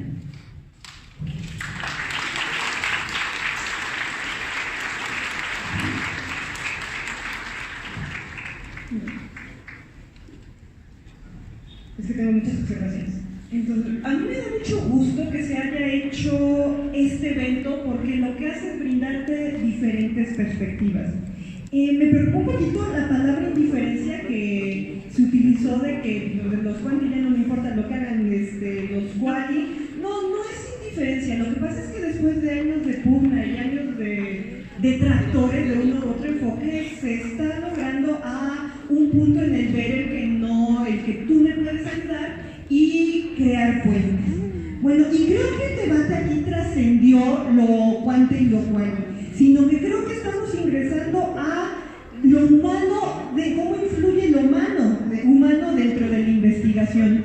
Yo siempre digo en mis clases, es que a mí me gustaría que cuando terminan la universidad a todos ustedes pudieran publicar un artículo o pudieran hacer una ponencia. Levanten la mano acá quien al menos ha llevado una materia de metodología. Pues todos, o sea que tienen la base y pueden vivir este dilema de lo cuanti en carne propia. Entonces todos acá pueden hacer investigación y formar sus posturas. Y claro que su humanidad va a influir en su investigación. Ahorita precisamente de las ideologías, pero no solamente tus ideologías van a influir en tu investigación, tal vez sí haya un conocimiento, pero incluso para venir y estar en el salón de clase influyen tus emociones, tus pensamientos, estados fisiológicos, etc. Yo lo que les pediría después de esta reunión de ideas, de esta lluvia, 1, hagan investigación, tomen una postura y prueben, escuchen, lean, tengan diferentes experiencias, y yo creo que aquí entonces ya podrán dimensionar todo lo que será acá, que el conocimiento debe ser solo uno, que debe estar o no debe estar libre de ideología, de política. Primero prueben, conozcan, júntense con los investigadores para ver qué está haciendo, por qué me llevó a decir lo que está diciendo. Y bueno, yo pienso que es muy difícil para este aspecto humano de la investigación, a pesar de que se puede decir que el conocimiento es uno. ¿Quién sabe? Bueno, gracias.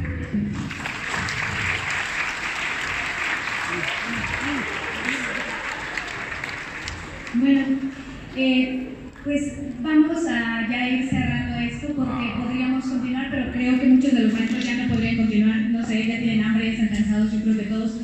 Pero ya para ir cerrando, me parece que este debate no tiene que ver con cuestiones personales, como lo mencionaban. Aquí hay una situación de respeto con todos los profesores, pero sí es importante hablar estos temas, abrir estos espacios para cuestionar estas situaciones, estos enfoques, porque como lo mencionaba hace un momento, no lo estamos diciendo como una opinión en la calle, lo estamos haciendo desde las instituciones, lo estamos haciendo desde una disciplina. Y bien, vamos a iniciar con la sesión de preguntas y respuestas. Las preguntas se van a leer, aquí están las compañeras que nos van a apoyar con la lectura. El doctor Díaz Cárdenas ya se fue. Él tenía una pregunta y le dijimos ya vamos a la sesión de preguntas y respuestas, pero pues ya se tuvo que ir a clase, yo creo. Quiero empezar yo con una pregunta que hacen, o bueno, no es como tal una pregunta, es un comentario, pero tiene que ver con ello, y ya después las compañeras siguen. Dice: me agrada este debate por la temática de la que trata, sin embargo, lo disfrutaría más si se argumentara con teoría, realidad, y no tratando de desacreditar o burlándose del otro. Bueno, si alguien tiene algo que decir al respecto, yo nada más quiero mencionar que la interpretación que estamos haciendo sobre la descalificación es más un no estoy de acuerdo, y se vale decir no estoy de acuerdo. Entonces, bajo esa lógica, no creo que de la burla o esto, pues, la ironía forma parte de la argumentación, y a mí me parece que es totalmente válida y no tenemos por qué sentirnos ofendidos por ello, ¿vale? Entonces, le damos...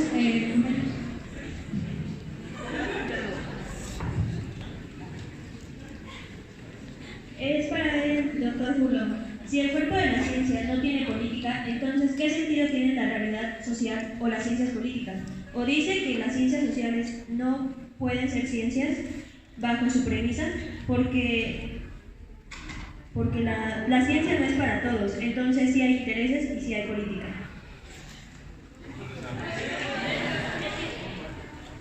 La siguiente pregunta es: ¿en qué medida la posición epistemológica determina la concepción de ciencia? ¿Cuál de las dos metodologías es mejor para la psicología, específicamente para la psicología clínica? La siguiente pregunta dice: el profesor Alfonso mencionó que hay un problema en la replicación de los resultados. ¿Cuáles son las formas nuevas de hacer frente a esta dificultad, o las formas en las que se puede plantear? ¿Cómo fomentar la investigación a una población estudiantil? ¿Es posible una investigación mixta que involucre la investigación cualitativa y cuantitativa? Doctor Díaz Fulón, ¿se puede aplicar el método cuantitativo a la terapia clínica?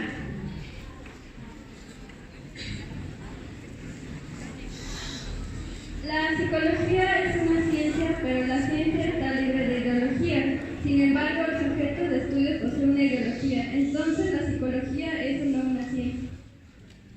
¿Por qué es disciplina y no es ciencia la psicología? Bueno, miren, lo que quería comentar es que hay una confusión entre política e ideología. La gente piensa con la ideología, pero corremos un riesgo. La Unión Soviética decidió que la genética y la biología molecular eran ideología y dejó de enseñar biología molecular y genética y se atrasaron en la Unión Soviética. Que el Brasil, política que mira la mía, no tiene ninguna base ideológica. Y el otro ejemplo que les iba a poner es Seligman, el de la psicología positiva. Él empieza estudiando animales, que cuando les daban descargas eléctricas se quedaban todos temerosos. Y ahí dio el concepto de indefensión aprendida. Pero como lo que hacía era con base en el método científico, dijo que eso no es importante para la psicología. A mí me interesa el ser humano. Y después, ideológicamente, pensó que lo más importante es que nos amemos a nosotros mismos. Pero como siguió investigando, a diferencia de Freud, se dio cuenta que dice hoy que lo importante de la psicología es el otro, porque utiliza un método científico. Cuando tú generalizas cualitativamente, porque la peor ciencia hasta ahora en psicología ha sido la cualitativa, donde dice Freud Todos tienen complejo de Edipo. Analizamos estadísticamente y nos damos cuenta que a lo mejor en el hospital psiquiátrico hay 2 o 3 con complejo de Edipo, pero que la mayoría de los niños no presentan complejo de Edipo. ¿Por qué luchamos contra la discriminación a los homosexuales?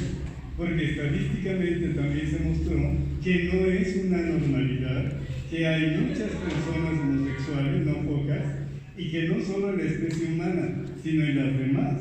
Es decir, que lo cuantitativo nos permite no generalizar lo que de repente lo cualitativo me suena que así es. Hoy la metodología cualitativa es más difícil, muy seria y muy difícil.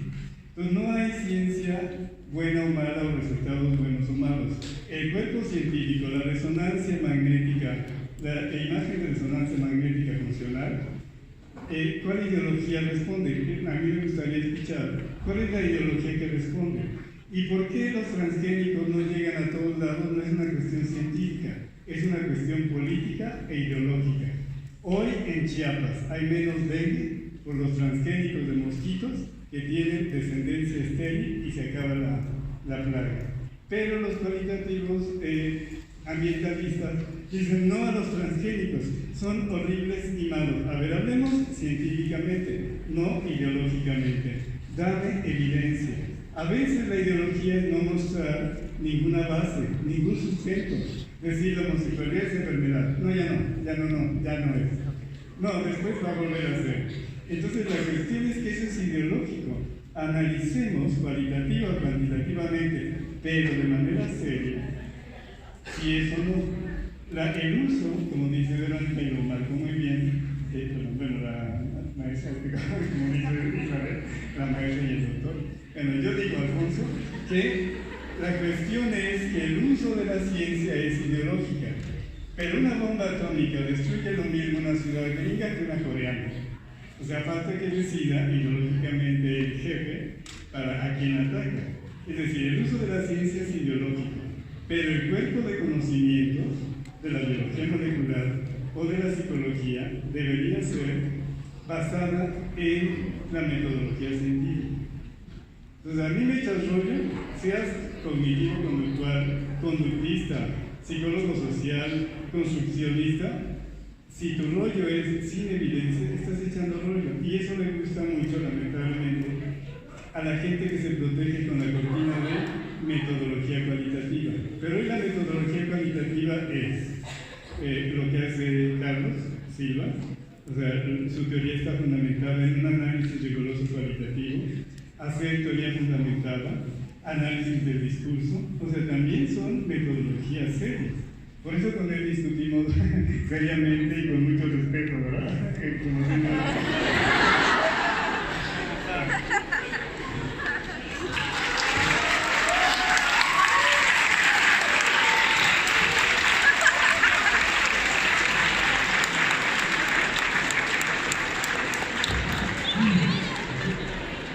Yo creo, dice la maestra Isabel Estange, que podemos organizar otras 25 mesas de debate y seguiremos debatiendo. No, yo creo que, a ver, de entrada decir que la peor ciencia que se hace es la ciencia cualitativa me parece una descalificación simplista.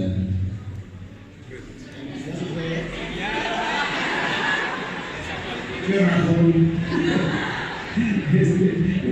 Me parece una simpleza, sí, así, sinceramente. Yo creo que no va por ahí la cosa, o sea, no podemos simplificar de esa manera. A ver, hace unos días en una clase, no veo alumnos de esa clase, pero bueno, en una clase les demostré que nuestras opiniones acerca del aborto están llenas de ideas eugenésicas. Yo sí creo, yo no creo que hay ciencia buena y mala. Eso es tener una visión maniqueísta de las cosas del mundo, de la realidad, de lo que quieran. No, pero creo que la ciencia tiene efectos y que algunos de esos efectos no son efectos buenos. Decía Octavio Paz, no sé si existen bien, pero estoy segurísimo de que el mal sí existe, porque lo veo. Y a mí me parece que a lo largo de la historia ha habido consecuencias de conocimientos generados por la ciencia que han sido desastrosas. El nazismo estaba lleno de ideas eugenésicas sostenidas científicamente. Ideas que se empezaron a construir en el siglo XIX a partir de las teorías evolucionistas y de las teorías de los instintos tan en boga en la segunda mitad del siglo XIX. Ahí se empezó a construir lo que después devino ese terrible genocidio que ocurrió dentro de los campos de concentración del nazismo. Ellos sostenían científicamente sus teorías, sus prácticas eugenésicas. Ellos decían que tenían una base científica. Y en ese momento el mundo les creyó, o una buena parte del mundo les creyó. Una buena parte del mundo. Bueno, entonces yo sí creo que la ciencia tiene consecuencias, que el conocimiento que producimos tiene consecuencias, y que tiene consecuencias que pueden ser buenas para la humanidad o muy malas, por supuesto. A ver, muchos de los físicos, de los grandes físicos de principios de siglo, murieron con la conciencia de que habían creado una cosa que servía para matar a cientos de miles de personas al mismo tiempo. Nunca tuvieron la seguridad de haber hecho bien dando a conocer esos descubrimientos, y no fueron ellos quienes construyeron la bomba atómica. Einstein entre ellos. Bueno, entonces yo sí creo que hay consecuencias, que la ciencia puede tener consecuencias muy perversas, y yo creo también que la psicología es un gran ejemplo de eso, lamentablemente. También creo que hay otra forma de construir la psicología. El doctor Furlong ya se retira, entonces quiere dar respuesta breve a... Sí, bueno, perdón que me tengo que retirar, tengo que llevar a mi hija a terapia, está un poquito delicada, entonces yo había planeado hasta la 1, pero quiero agradecer a Lalo esta invitación, porque creo que es un foro importante para todos ustedes. Con respecto a las preguntas que me hacen, nada más quiero aclarar dos, que me preguntaban qué pensaba entonces de las ciencias sociales, las humanidades, si yo tenía la postura de que no tiene que haber ideologías. Es que es precisamente al contrario de la pregunta. La psicología, las ciencias sociales son una ciencia. Lo que ha detenido su progreso son las ideologías y la política de las personas. Pregúntenle a sus colegas, a mis colegas, maestros de ustedes que han querido ingresar al SNI y que por ideología y política de las personas que manejan el sistema no han entrado, porque sus procesos científicos son correctos, pero han sido las ideologías lo que lo ha detenido. Eso es a lo que yo me refiero, eso es a lo que yo ataco. O sea, lo que yo digo es, puede que haya un dilema, sí, pero el dilema es entre las personas, porque los métodos que están ahí están establecidos, hay ideas muy claras, muy contundentes, sin embargo las personas toman decisiones sobre las otras. Eso es a lo que yo me refiero. Y agradecerles nuevamente a los colegas porque ha sido una experiencia muy bonita, espero que no sea la única vez y que lo hayan disfrutado mucho. Agradecerles también a la maestra la moderación, pero sí me tengo que retirar, disculpen, saben que me preocupo mucho por mis hijas, entonces les agradezco mucho y gracias.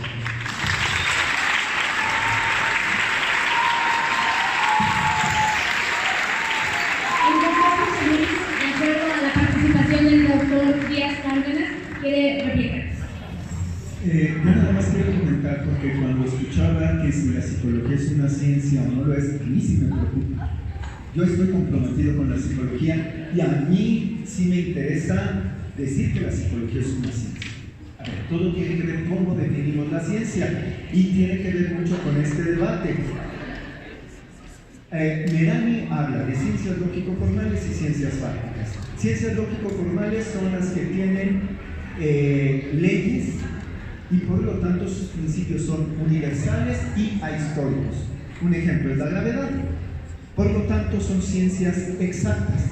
Se van a cumplir en cualquier lugar y en cualquier momento.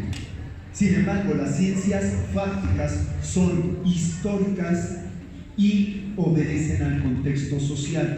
Yo no puedo estudiar la Revolución Mexicana en 1823.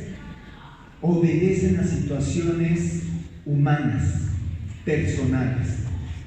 ¿sí? Por lo tanto, no es tanto que algo no se pueda aplicar, va a depender de aquello que voy a estudiar. Es decir, el fenómeno de estudio determina en gran medida cuál es el mejor método. Yo no puedo conseguir, por ejemplo, una psicología clínica sin los estudios de Freud. Puede o no gustarnos, pero su metodología era cualitativa y nos ayudó a entender, es uno de los personajes más importantes en la historia de la humanidad. La psicología, la ciencia es ideológica, creo que eso ya es algo que se ha dicho muchas veces. Claro, no es neutral, porque está hecho por seres humanos. Y los seres humanos tenemos posturas políticas e ideológicas. El problema no es la postura política e ideológica, es la postura ética. ¿Para qué lo vamos a emplear? Y la ética nos dice que todo tiene que ir en función del desarrollo de los seres humanos. Yo no consigo una ciencia ni una metodología que no intente satisfacer las necesidades humanas para que vivamos mejor. Cuando se desvía y actúa con objetivos perversos, es otra cosa. Gracias.